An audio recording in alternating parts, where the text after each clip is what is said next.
Hello, my name is James Church. I'm a professor of computer science at Austin Peay State University. I want to describe the box sizing property that exists in CSS. Now, the default box sizing property is known as a content box. Now, let me describe the two boxes that I've got up on the screen. They both say the word Hello World with centered text and a 3EM font. The two boxes, there's my first box in the HTML code. That's my first div.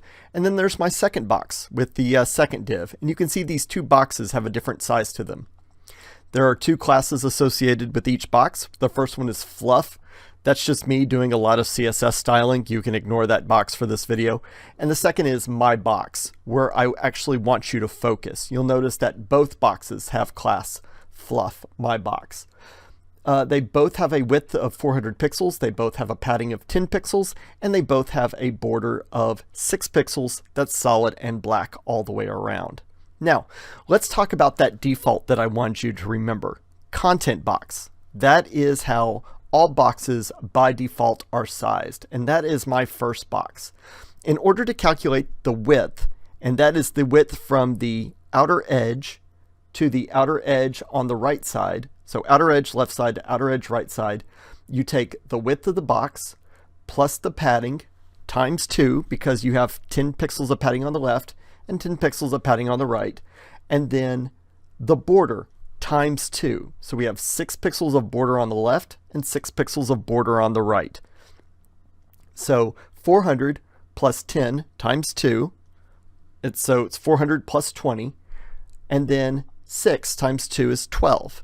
So 400 plus 20 plus 12 is 432. Now I've got my fancy screen calipers up on the screen. If I put my screen calipers right on this box, you'll see that it comes out to exactly 432 pixels. That's important for you to remember. That's the default box sizing of a content box. Now, you'll notice that my second box has an ID of sizing. That's right over here. And I switched the box sizing to border box. Border box is really easy. Whenever you box size something with a border box, then you just pay attention to the width. It's really easy. You look at the width. And my width is 400 pixels.